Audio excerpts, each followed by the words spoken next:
Hello friends, नमस्कार। हमने पिछले अध्याय में हम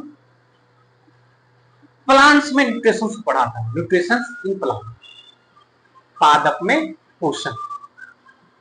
अब हम लोग प्राणियों में पोषण को पढ़े। प्राणियों में पोषण हमने प्लांट्स में पोषण, प्लांट्स में न्यूट्रिशंस में हमने पढ़ा था कि प्लांट्स को क्या, उसको भी ऊर्जा चाहिए, है ना। तो ऊर्जा कहां से प्राप्त करता है? भोजन से। सभी जीव अपनी ऊर्जा भोजन से ही प्राप्त करता है। तो प्लांट्स जो है ऑटोट्रॉफ्स है, स्वपोषी है, तो अपना खाना स्वयं ही बना लेते हैं। इस प्रक्रिया को हमने अच्छे ढंग से पिछले वीडियो में, इस लेक्चर में पूरे अच्छे ढंग से पढ़ा। हमने प्रकाश संश्लेषण की प्रक्रिया क्या होती है उसको भी पढ़ा। प्रकाश संश्लेषण के लिए जो रॉ मटेरियल्स, जो चीजें आवश्यकता होती है उसको भी पढ़ा। हमने कुछ एक्टिविटीज से हमने उस एसेंशियल सब्सटेंस के इंपोर्टेंस को समझा। तो उस चीज, जो अगर वो चीज नहीं दिया जाए तो प्रकाश संश्लेषण की प्रक्रिया नहीं हो सकती, प्रकाश संश्लेषण की प्रक्रिया नहीं हो सकती। अब बारी है प्राणियों में पोषण, न्यूट्रिशन इन एनिमल। देखिए, जिस तरह से पौधे को ऊर्जा की आवश्यकता होती है उसी ढंग से प्राणियों को, जीव को भी, एनिमल्स को भी इसकी पोषण, उसमें भी पोषण होता है, उसको भी ऊर्जा की आवश्यकता होती है। तो ऊर्जा जो है, ऊर्जा प्राप्त कहां से होता है? तो न्यूट्रिशन से होता है, न्यूट्रिशन से होता है। देखिए, एनिमल्स अपना जो भोजन है वो तो चूंकि हेट्रोट्रॉप्स है, परपोषी है, वो अपना खाना तो स्वयं नहीं बना सकता। तो वो क्या करता है? तो अपना भोजन किसी दूसरे पे डिपेंड होकर के, मतलब भोजन के लिए किसी दूसरे पे डिपेंड रहता है ना। या तो वो अपना भोजन प्लांट से डायरेक्टली प्राप्त करता है, या फिर वो क्या करता है? दूसरे एनिमल से प्राप्त करता है ना। देखिए, ये जो जीव है, ये जो एनिमल्स है, वो जो जैसे उसको क्या चाहिए? फ्रूट्स चाहिए, फ्रूट्स खाते हैं, गेहूं, चावल, दाल, ये सब हमको कहां से मिलता है? तो प्लांट से मिलता है। लेकिन हर एक चीज प्लांट से ही नहीं, कोई कोई होते हैं जो अंडा खाता है, दूध पीता है, दूध के प्रोडक्ट मतलब मिल्क प्रोडक्ट खाते हैं, है ना। तो ये सब चीजें कहां से मिलता है? मीट, ये सब कहां से मिलता है? तो ये सब किसी दूसरे एनिमल से मिलता है ना। तो उसको टेस्ट के अकॉर्डिंग इस एनिमल्स को 3 अलग अलग कैटेगरी में बांटा गया है। पहला है हर्बीवोरस, दूसरा है कार्निवोरस और तीसरा ओमनिवोरस। देखिए, हर्बीवोरस मैं यहां लिख दे रहा हूं, हर्बीवोरस, कार्निवोरस, ओमनिवोरस। मतलब शाकाहारी, मांसाहारी, मांसाहारी और सर्वाहारी। देखिए, हिंदी में तो नाम से ही है शाकाहारी, शाक सब्जी, ऐसे जीव जो सिर्फ शाक सब्जी खाए, मतलब प्लांट्स के प्रोडक्ट को खाए, उसे हम क्या कहते हैं? शाकाहारी। हर्ब्स का मतलब ही होता है, मतलब प्लांट्स, हर्ब्स का मतलब होता है छोटे छोटे पौधा, शाक कहते हैं हर्ब्स का मतलब, है ना। कार्निवोरस, कार्निवोरस कौन सा जीव होता है? वह जीव जो सिर्फ और सिर्फ मांस खाता है। The animals that's it's only animal, flesh of animal, flesh of other animal, that is called carnivorous, that is called carnivorous. Herbivorous क्या होता है? The animals that eats only plants and plants product, that is called herbivorous. Carnivorous, the animals that eats only flesh of other animals, that is carnivorous. Omnivorous, the animals that eats both plants and plants products and flash of other animal, that is omnivorous, सर्वाहारी, है ना। सर्वाहारी जैसे हम लोग आ गए, हम लोग सर्वाहारी कैटेगरी में है ना। जैसे आप हर्बीवोरस में देखते हैं तो जैसे आप हर्बीवोरस में साग सब्जी खाने वाले जैसे गाय हो गए, बकरी हो गए, है ना, गोट हो गए, ये सब हर्बीवोरस में आते हैं। कार्निवोरस में टाइगर हो गए, लॉयंस हो गए, वल्चर्स हो गए, गिद्ध हो गए, ये सब क्या है तो कार्निवोरस। ओमनिवोरस में हम आते हैं, और कौन आता है, डॉग आता है, कैट आता है ना, ये सब ओमनिवोरस में। देखिए, अच्छा एक चीज और समझ लीजिए कि ये तो हम एनिमल्स के लिए, क्या कोई प्लांट्स भी है जो कीटों को खाता हो? हाँ, प्लांट्स भी है, उसका नाम है प्लांट्स में Venus flytrap. Fly trap, trap. दूसरा है पीचर प्लांट, पीचर प्लांट।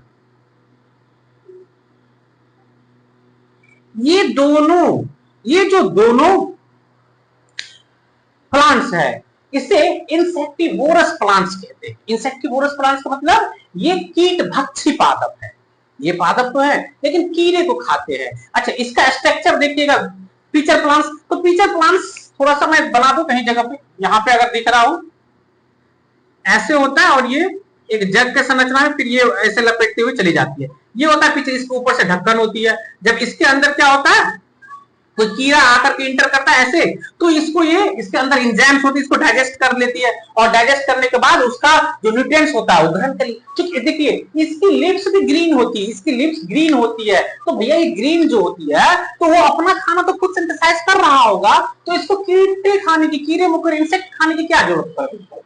देखिए, असल में जब आपको घर की खाना से मतलब पेट नहीं भरेगा तो आप क्या करोगे, आप बाहर की खाना खाना शुरू कर दोगे, आप बाहर की खाना खाना शुरू कर दोगे। सेम ये जो अपने से, ये जो खुद खाना बनाता है उससे इसका पेट नहीं भरता है ना, उसको अपने बॉडी को सही से इसको क्या मतलब एनर्जी नहीं मिल पाती थी, इसलिए क्या करता है, ये इंसेक्ट को खाना शुरू कर देता है। और जो वीनस फ्लाईट्रैप है वो इस तरह का होता है, आप थोड़ा गूगल भी कर लीजिएगा तो इस तरह का स्ट्रक्चर रहता है, मैं इसको बना नहीं पाऊंगा। ऐसे होता है ओलिनुमा स्ट्रक्चर, इसके जो बीच में फैला हुआ रहता है, इसके बीच में जब कोई कीट आता है उसको ऐसे दबोच लेता है, और ये भी इसमें भी एंजाइम होते हैं, एंजाइम से उसको क्या कर लेते हैं, डाइजेस्ट कर लेते हैं, है ना।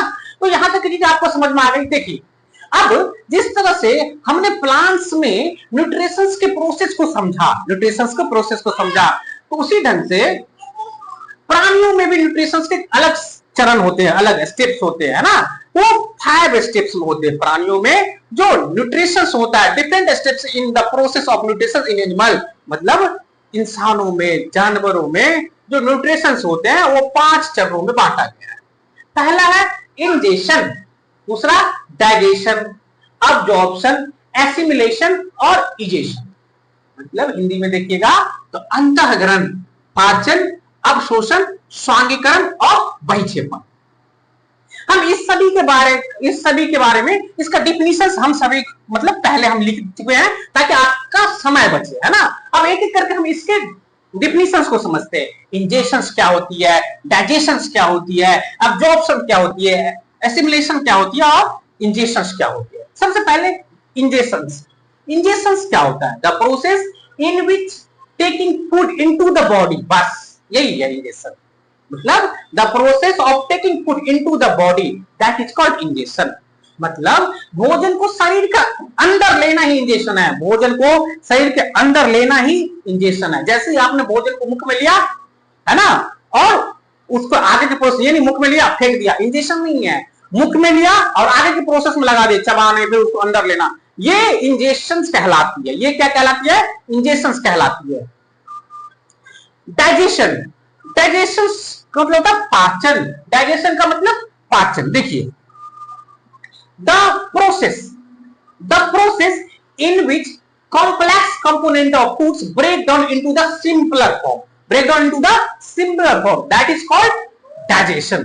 पाचन क्या है, तो पाचन है जो कोई भी खाद्य पदार्थ है, कोई भी जटिल खाद्य पदार्थ को तोड़ करके छोटे छोटे पदार्थ में बदलना ही पाचन कहलाती है। पाचन का मतलब होता है टूटना, पाचन का मतलब होता है तोड़ना। जटिल कंपोनेंट को सरल कंपोनेंट में, है ना, कॉम्प्लेक्स को सिंपलर फॉर्म में बदलना ही डाइजेशन कहलाती है। सिंपलर फॉर्म को जैसे ही आपने, जैसे एक सेब है, सेब का एक टुकड़े को हमने मुंह में लिया और उसको दांतों से हमने उसको चबाना शुरू कर दिया, इसका मतलब उसका डाइजेशन स्टार्ट है, उसका डाइजेशन स्टार्ट है। तो याद रखिएगा, डाइजेशन जब भी हम कार्बोहाइड्रेट का डाइजेशन जो है हमारे बकल कैविटी से ही स्टार्ट हो जाती है। कार्बोहाइड्रेट्स का डाइजेशन बकल कैविटी से ही स्टार्ट हो जाती है ना। डाइजेशन समझ में आ गई? The process in which the complex component of food या complex food of material break down into the simpler form, that is called digestion. वह प्रक्रिया जिसमें जटिल खाद्य पदार्थ छोटे छोटे सरल टुकड़ों में टूट जाती है, उसे हम पाचन कहते हैं। यहां तक की चीजें आपको समझ में आ गई?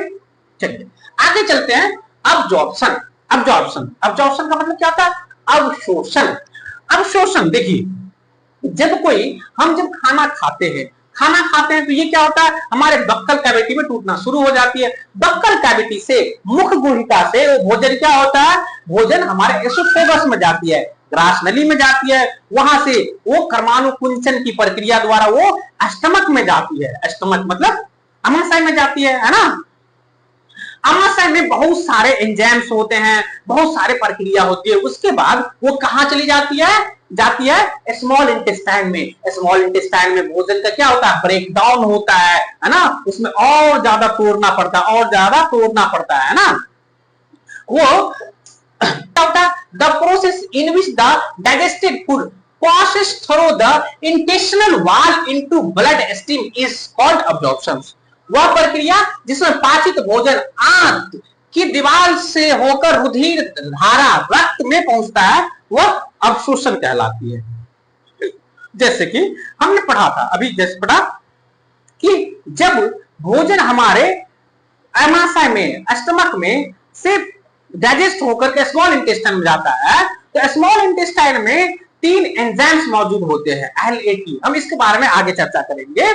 ये क्या करती है, भोजन को, जो जितने भी फॉर्म होते, कार्बोहाइड्रेट्स होते हैं, प्रोटीन्स होते हैं, फैट्स को, ये कंप्लीटली क्या कर देते हैं, ये डाइजेस्ट कर लेते हैं। उसके बाद जो स्मॉल इंटेस्टाइन का थर्ड पार्ट होता है, जैसे जेजुनम, इलियम और डेडुनम, जो लास्ट वाला हिस्सा है इलियम, जेजुनम, डेडुनम और इलियम, जो लास्ट वाला हिस्सा है इलियम में क्या होता है, तो उंगली नुमा स्ट्रक्चर पाई जाती है, जिसे हम विलाई कहते हैं। क्या कहते हैं? विलाई क्या करती है, तो ये डाइजेस्टेड फूड से वो सारे न्यूट्रिएंट्स को अब्सॉर्ब कर लेती है, सारे न्यूट्रिएंट्स को क्या कर लेती है, अब्सॉर्ब कर लेती है, और अब्सॉर्ब करके ये ब्लड में छोड़ देती है। ये क्या करती है, ब्लड में छोड़ देती है। इस प्रक्रिया को हम क्या कहते हैं, अब्जॉर्प्शन, अवशोषण, है ना। अब चलते हैं एसिमिलेशन, स्वांगीकरण। एसिमिलेशन पे स्वांगीकरण क्या होता है, the process in which the absorbed food is taken by the body cell and used for energy growth and repair is called assimilation. वह प्रक्रिया जिसमें अवशोषित भोजन शरीर कोशिका द्वारा ग्रहण किया जाता है और ऊर्जा वृद्धि और प्रतिपूर्ति के लिए प्रयोग किया जाता है, उसे हम स्वांगीकरण कहते हैं। स्वांगीकरण क्या होता है, तो मतलब आप देखो, अब जैसे ही हमने क्या करा, जैसे फूड क्या है, अब ये ब्लड में चला गया, ब्लड में गया, तो ब्लड में ये जाकर के ये फूड क्या होगा, तो यहां से हर एक सेल में चली जाएगी, हर एक सेल में, ब्लड हर एक सेल में जाती है, हर एक सेल में जाएगी, और वहां पे इस फूड को और भी छोटा किया जाएगा और इसे अब जलाया जाएगा, है ना। भोजन को, अब जो फूड है उसको जलाया जाएगा और जला करके उससे एटीपी के फॉर्म में ऊर्जा प्राप्त की जाएगी। क्या की जाएगी, ऊर्जा प्राप्त की जाएगी, है ना। तो इस ऊर्जा का इस्तेमाल हम किस चीज के करते हैं, वृद्धि और अपने दैनिक जीवन में हो रहे क्रियाकलापों के लिए हम इस्तेमाल करते हैं, है ना। तो इस प्रोसेस को एसिमिलेशन कहते हैं। The process in which the absorbed food taken by the body cell and used for energy growth and repair, that is called assimilation। assimilation आपको समझ में आ गई। नेक्स्ट टॉपिक है हमारा इजेशन। इजेशन क्या होता है, देखिए अब सारा प्रक्रिया हो गया, है ना, खाना पाचन हो गया, उस ब्लड में चला गया, अब ब्लड में जाने के बाद जो वेस्ट मटेरियल है सारा जैसे सारा भोजन डाइजेस्ट हो जाने के बाद कुछ अनडाइजेस्टेड मतलब मटेरियल हमारे बॉडी में रह जाता है, जो क्या होता है तो हमारे वो लार्ज इंटेस्टाइन में चला जाता है, लार्ज इंटेस्टाइन में चला जाता है, बड़ी आंत में चला जाता है, और बड़ी आंत में जाने के बाद वहां पे क्या होता है उससे क्या होता है तो बड़े आंत में उससे और भी वाटर को एब्जॉर्ब कर ली जाती है, वाटर को एब्जॉर्ब कर ली जाती है और फिर उसे रेक्टम में मतलब मलाशय में भेज दिया जाता है ना, मलाशय में भेजा जाता है। उस मलाशय को आप सुबह शाम आप क्या करते हो रेक्टम के थ्रू उसे बाहर निकाल देते हो, है ना, उसे हम कहते हैं इंजेक्शन, उसे हम क्या कहते हैं इंजेक्शन, मतलब अनडाइजेस्टेड फूड को शरीर से बाहर निकालने की प्रक्रिया को इंजेक्शन कहलाता है ना, मतलब बहिक्षेपण कहलाता है। बहिक्षेपण क्या है कि वह प्रक्रिया जिसमें अपाचित भोजन शरीर से बाहर निकाला जाता है उसे हम क्या कहते हैं बहिक्षेपण, the process in which undigested food is removed from the body that is called ingestion। तो आपको ये प्रक्रिया के बारे में समझ में आ गई कि यही सारी प्रक्रिया है, ये सब में अलग अलग पढ़ेंगे कि पहले अमीबा के बारे में पढ़ेंगे, अमीबा में इंजेशन कैसे होता है, डाइजेशन कैसे होता है। अब जो मतलब पहले जो यूनिसेलुलर ऑर्गेनिज्म है, एक कोशिकीय जीव है, उसके बारे में पढ़ेंगे, वो उसमें कैसे मतलब न्यूट्रिशंस होते हैं, है ना, उसमें एंजेशंस कैसे होते हैं, डाइजेशंस कैसे होते हैं, फिर पैरामीशियम के बारे में, फिर हम चलेंगे जटिल एनिमल में, है ना, जो कॉम्प्लेक्स एनिमल है, जो मल्टी सेलुलर है, उसमें कैसे होता है, उसमें न्यूट्रिशंस कैसे होता है, उसके बारे में हम चर्चा करेंगे। उसमें अंतःग्रहण कैसे होता है, पाचन कैसे होता है, अवशोषण कैसे होता है, स्वांगीकरण कैसे होता है, अवक्षेपण बहिक्षेपण कहां से होता है, कैसे होता है, सबके लिए अलग अलग पार्ट्स है ना, अलग अलग पार्ट्स में अलग अलग क्रियाएं होती है। हम सारे के बारे में डिटेल से चर्चा करेंगे, है ना। सबसे पहले चर्चा करेंगे हम अमीबा को पढ़ रहे हैं, है ना, अमीबा पोषण को पढ़ रहे हैं। सबसे पहले अमीबा के बारे में जानते हैं, कुछ तथ्य जानते हैं। अमीबा एक कोशिकीय जीव है। Amoeba is a unicellular organism, मतलब वह सिर्फ एक कोशिका का बना हुआ होता है।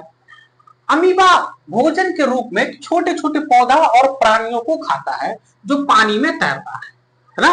मतलब अमीबा क्या होता है, चूंकि वो यूनिसेलुलर है, यूनिसेलुलर के साथ साथ क्या है, ये जलीय जीव है, एक्वाटिक एनिमल्स है, और एक कोशिका का बना है तो स्वाभाविक सी बात है बहुत छोटी होती है ना, बहुत छोटी, वो माइक्रोस्कोप से देखा जाता है, इतनी छोटी होती है कि वो माइक्रोस्कोप से देखा जाता है। सोचिए तो क्या जो खुद छोटा है माइक्रोस्कोप से जिसे देखा जा सकता है, तो वो क्या बड़े बड़े चीजों को खाता होगा, तो वो भी माइक्रोस्कोपिक मटेरियल को ही खाता है, क्योंकि जल में रहता है तो जलीय ही चीज को खाता है। तो वो क्या करता है, तो छोटे छोटे माइक्रोस्कोपिक प्लांट्स एंड एनिमल्स को खाता है भोजन के रूप में, है ना। देखिए अमीबा में पूर्ण जैवीय विधि मतलब प्राणिसम भोजी हेलोजोइक पोषण होता है। आपने पोषण पढ़ रखा है, कौन कौन सी, तो हेटरोट्रॉप्स में आपने पढ़ा था क्या सब, हेटरोट्रॉपिक मोड ऑफ न्यूट्रिशन में आपने पढ़ा था कि सैप्रोट्रॉपिक मोड ऑफ न्यूट्रिशन होता है, फिर पैरासाइटिक मोड ऑफ न्यूट्रिशन होता है और हेलोजोइक मोड ऑफ न्यूट्रिशन होता है ना। तो जैसे हिंदी में अगर हम देखेंगे तो जो जिसे हम परजीवी पोषण कहते हैं, परजीवी पोषण कितने तरह के होते हैं, मतलब विषम पोषण जो होती है वो कितने तरह के, तो 3 भागों में हमने उससे बांटा था। पहला भाग था कौन सा, तो सैप्रोट्रॉपिक्स हम किसे कहते हैं, तो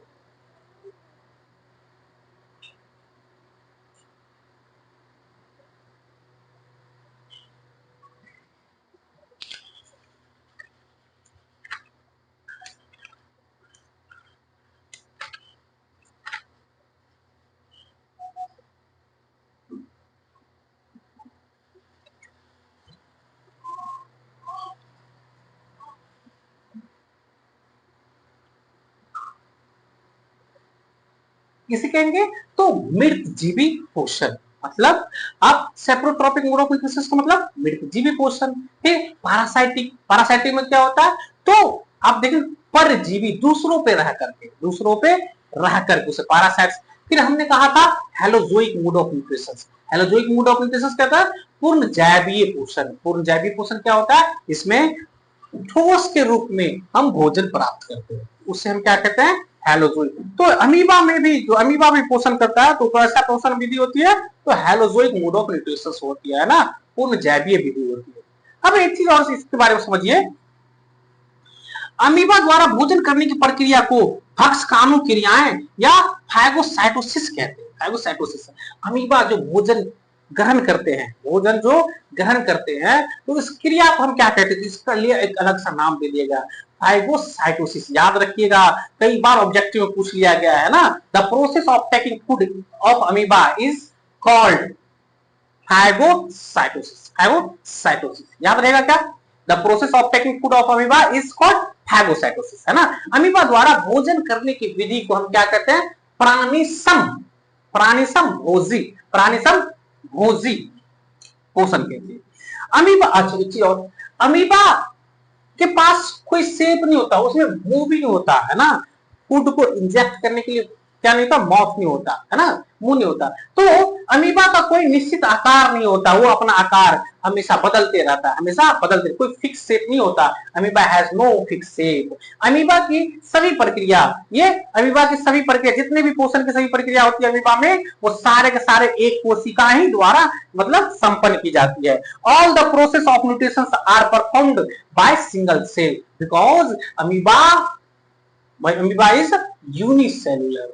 क्यों, क्योंकि वह एक कोशिका की बनी हुई होती है। जो एक कोशिका की बनी होती है तो उसमें सारा काम एक कोशिका से ही होता है। हम लोग क्या है, मल्टी सेलुलर है ना। तो मल्टी सेलुलर हमारे लिए देखने का कम अलग ऑर्गन से होता है, अलग ऑर्गन, अलग कई सारे अलग अलग टिश्यू से मिलकर बनी होती है, अलग अलग टिश्यू अलग अलग सेल से मिलकर के बनी होती है। तो हम तो मल्टी सेलुलर है। मल्टी सेलुलर होने के लिए हमको हर एक फंक्शंस के लिए अलग अलग ऑर्गन है, अलग अलग टिश्यूज हैं, अलग अलग सेल्स, है ना।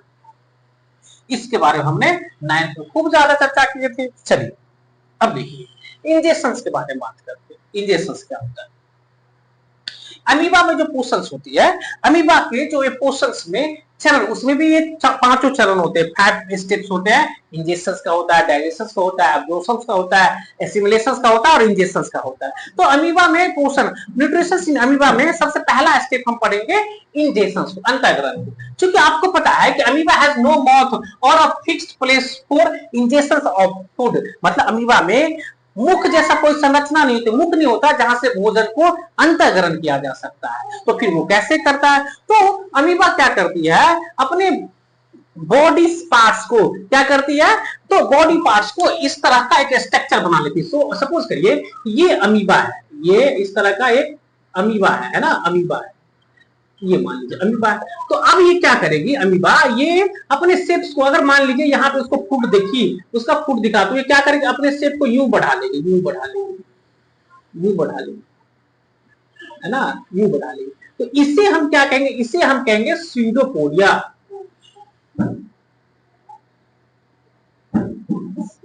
इससे हम क्या कहेंगे,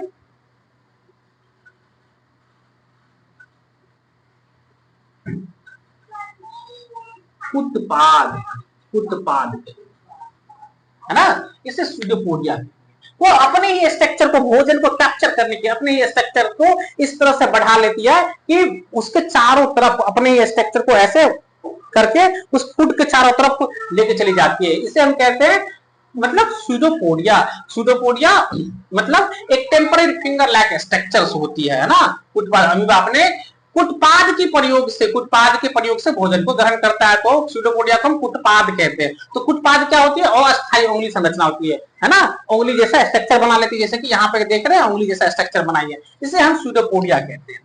देखिए, when the food particles come near amoeba, amoeba capture the food by the pseudopodia and ingest with the little water into food molecules। देखिए, जब कोई फूड पार्टिकल्स अमीबा के नजदीक जाती है तो ये अपने स्यूडोपोडिया को बढ़ाना शुरू कर देती है, और उससे वो क्या करती है, पहले उसको कैप्चर करती है, और कैप्चर करने के बाद वो क्या करती है, उसे थोड़ी वाटर के साथ उसे अपने अंदर इंजेक्ट कर देती है ना, मतलब उसे निगल लेती है। अब जब निगलती है तो जहां फूड उसके मतलब शरीर में गया तो वहां पे क्या होता है, तो एक टेम्पररी क्या बन जाती है, स्टमक बन जाती है। इसे हम क्या कहते हैं, तो फूड वोकल्स कहते हैं। फूड वोकल्स मतलब खाद्य रिक्तिका कहते हैं, खाद्य रिक्तिका। याद रखिएगा, फूड वोक्यूल्स को क्या कहा जाता है, अमीबा के फूड वोक्यूल्स को टेम्पररी स्टमक भी कहा जाता है ना। उसे जब भोजन गई तो भोजन जहां पे गया तो वहां पे जैसे सपोज करिए कि भोजन यहाँ पे इसने रखा है तो यहीं पे ऑटोमेटिक क्या करेगा, एक सर्कल जैसा स्ट्रक्चर बना लेगा और वो सर्कल जैसा स्ट्रक्चर ही क्या हो जाती है, वो स्टमक कहलाती है ना। अब ये स्टमक में जो भोजन है उस भोजन को क्या करता है, तो उस पे नियर उसके आसपास से, उसके आसपास में क्या होता है, तो अब साइटोप्लाज्म, साइटोप्लाज्म में कई सारे इंजाइम्स होते हैं ना, कोशिका द्रव में कई सारे इंजाइम्स होते हैं। वो इंजाइम्स क्या करते हैं, उस फूड पे क्रियाएं करती है ना, और वो क्रियाएं करके वो उसको भोजन को और सरलतम रूप में तोड़ती है और सिंपलेस्ट फॉर्म में तोड़ती है। उसे हम क्या कहते हैं, डाइजेशन। भोजन को सरलतम रूप में तोड़ना ही डाइजेशन है ना। तो उसे अमीबा में भी क्या होता है, तो डाइजेशन होता है ना।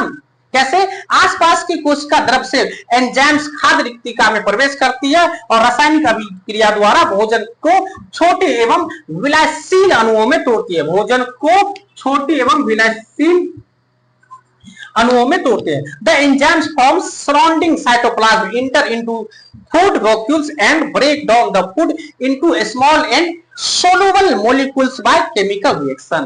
क्या मतलब, जब वो फूड फूड क्या होता है, फूड वॉक्यूल्स में आई तो उसके आसपास के उस सेल, मतलब जो अमीबा के आसपास बॉडी में जो साइटोप्लाज्म होता है, कोशिका द्रव होता है, वो उस फूड वॉक्यूल्स में इंटर करना शुरू कर देते हैं। और जब इंटर करते हैं तो साइटोप्लाज्म में क्या होता है, आपने 9th में इसको भी पढ़ा है ना, कि इसमें क्या होता है, इंजाइम्स होते हैं और बहुत हार्ड इंजाइम्स होते हैं। हमारे बॉडी में भी इंजाइम्स होते हैं।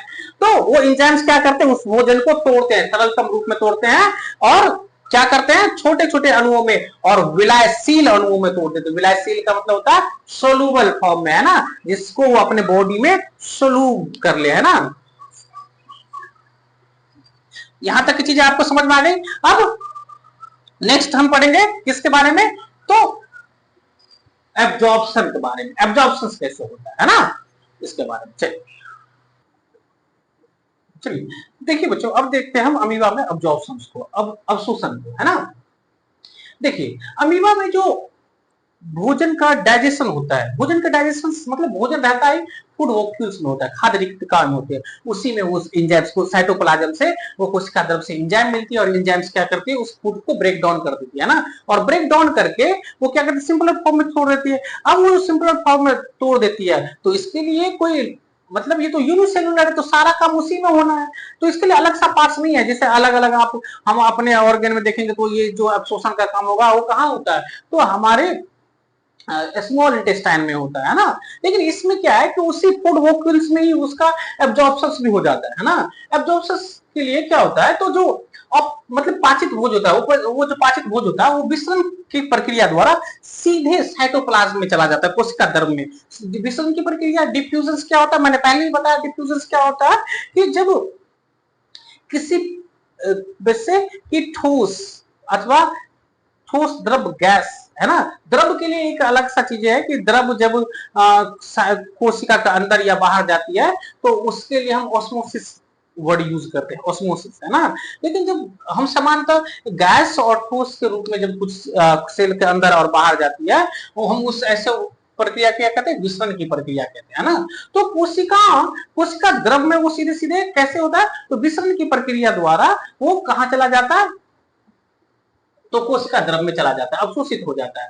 देखिए, the digested food is absorbed directly into cytoplasm of amoeba cell by diffusion. Diffusion की प्रक्रिया से भोजन जो है वो पचा हुआ भोजन सीधे सीधे साइटोप्लाज्म में चला जाता है ना।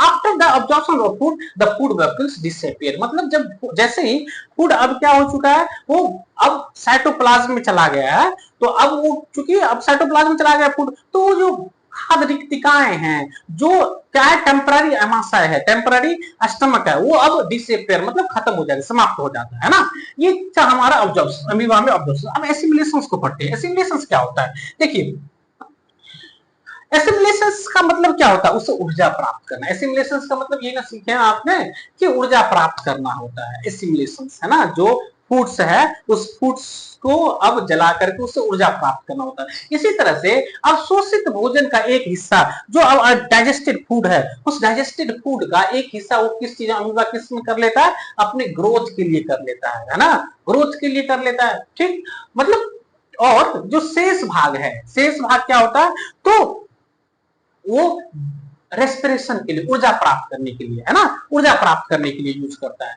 तो इसमें हम क्या लिखे, the part of the observe food use to obtaining energy through respiration. Respiration, क्योंकि आपको पता है कि ऊर्जा कैसे मिलता है, तो रेस्पिरेशन की प्रक्रिया से ही मिलती है। हमने इंट्रो वाले वीडियो में आपको बताया हुआ था कि फर्स्ट वीडियो में कि रेस्पिरेशन क्या होता है। रेस्पिरेशन का मतलब होता है ऊर्जा प्राप्त करना, है ना, ऊर्जा प्राप्त करना। ठीक,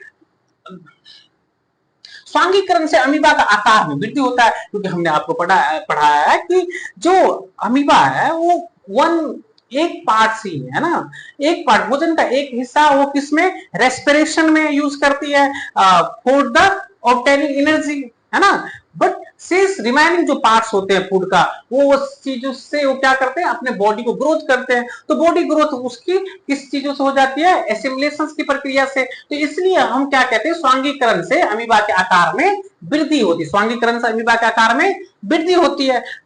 अमीबा कोशिका विभाजन द्वारा दो संतति को प्रदान करता है। जैसे ही अमीबा के आकार में वृद्धि हो जाती है, तो वो क्या करती है, अपने सेल को दो भागों बांट लेती है, अपने सेल को दो भागों बांट लेती है, और इससे हम क्या कहते हैं, डॉटर सेल कहते हैं, है ना, संतति सेल कहते हैं। तो यही जो प्रक्रिया है ये जनन भी कहलाती है। अमीबा में जनन कैसे होता है, तो अपने ही सेल को दो भागों में तोड़ लेती है, इससे दो नए डॉटर सेल का निर्माण हो जाता है। इसे हम रिप्रोडक्शन की प्रक्रिया भी कहते हैं। क्या चीजें समझ में आई क्या, एसिमिलेशन है। ठीक, अब इंजेशन, बहिक्षेपण के बारे में हम बात करते हैं। बहिक्षेपण मतलब इंजेशन क्या होता है, वेस्ट मटेरियल को बाहर निकालना, वेस्ट मटेरियल। तो अमीबा वेस्ट मटेरियल को कैसे बाहर निकलता है, जैसे आपने पढ़ा है कि अमीबा में कोई इंजेक्शन करने के लिए इंजेक्ट करने के लिए कोई पार्टिकुलर माउथ या कोई पार्टिकुलर प्लेस नहीं होती। ठीक उसी प्रकार बॉडी से अपशिष्ट पदार्थ निकालने के लिए, मतलब वेस्ट मटेरियल निकालने के लिए भी कोई पार्टिकुलर प्लेस नहीं होता, कोई चीजें नहीं होती है। तो वो क्या करती है, जो वो पहले क्या करती है, अपने फूड्स के जो अनडाइजेस्टेड मटेरियल होते हैं वो पहले बॉडी में क्या करते हैं, कोलेक्ट करते जाते हैं। वो कोलेक्ट की मात्रा इतनी तेज हो जाती है कि उसकी सेल कहीं, उसकी जो सेल मेम्ब्रेन है बीच से कहीं से इरप्ट हो जाती है, मतलब वो फट जाती है ना, और वो फटने से जितने भी अनडाइजेस्टेड फूड है उस क्या होती है, शरीर से बाहर निकल जाती है। इस तरह से हम अमीबा में इंजेक्शंस को भी पढ़ लिया। तो अमीबा में हमने कितने तरह की चीजें, अमीबा में मतलब न्यूट्रिशंस की जो स्टेप्स थी हमने उसमें 5 स्टेप्स को पढ़ लिया, है ना। पहला था इंजेक्शन मतलब अंतर्ग्रहण करना। अंतर्ग्रहण कैसे करते, तो उसके पास कोई मौत नहीं होती, वो फिंगर लाइक स्ट्रक्चर से बनाती है और वो इंजेक्शन करती है। सेकंड चीज था डाइजेशन कैसे होता है, तो डाइजेशन के बारे में हमने पढ़ा। फिर एब्जॉर्प्शन कैसे होता है, फिर एसिमिलेशन और इंजेक्शन। इस तरह से ये पूरे अमीबा में पाचन की, जब भी आपको 3 नंबर में पूछे या 4 नंबर जो भी पूछे, तो आप इसके लिए आपके पास पूरा पर्याप्त ज्ञान है अमीबा के बारे में, है ना। अमीबा के बारे में जो डाइजेशन से पूछे जाने वाली है उससे बेहतर, और जो ऑब्जेक्टिव रूप में है वो अमीबा की जब जानकारी दे दी तो उसमें पूरे संपूर्ण ज्ञान मैंने आपको उसमें दे दिया है ना। तो इस तरह से अमीबा में डाइजेशन, इसी जैसे अमीबा के जैसे एक और ऑर्गेनिज्म है जिसका नाम है पैरामीशियम। क्या है, पैरामीशियम। क्योंकि ये देखिए ये भी यूनिसेलुलर है पैरामीशियम, इसका मैंने डायग्राम बना दिया, ये देख लीजिए, ये पैरामीशियम है। पैरामीशियम जो है ये भी यूनिसेलुलर है। यूनिसेलुलर होने का मतलब ये भी एक कोशिका, इसका भी सारा काम क्या होगा, एक कोशिका से ही होगा। इससे सारा का सारा जिस तरह से ये प्रोसेस करता है सेम उसी ढंग से प्रोसेस करता है।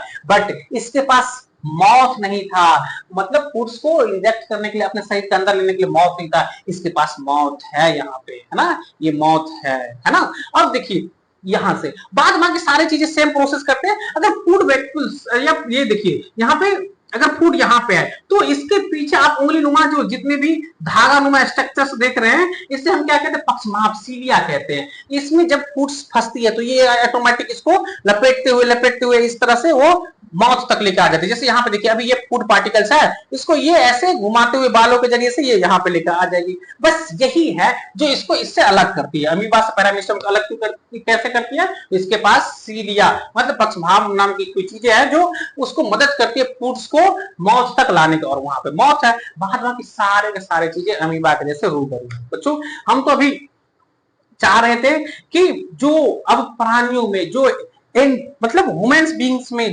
कैसे डाइजेशन होता है, हम उसको भी चर्चा करने वाले थे, लेकिन अभी रात हो रहे हैं 2:30 बज रहे हैं, नेट 2:30 बज रहे हैं, बहुत ज्यादा समय हो गया। तो जो ये अब जो रिमेनिंग पार्ट्स रह गए वो नेक्स्ट वीडियो में हम अपलोड करेंगे।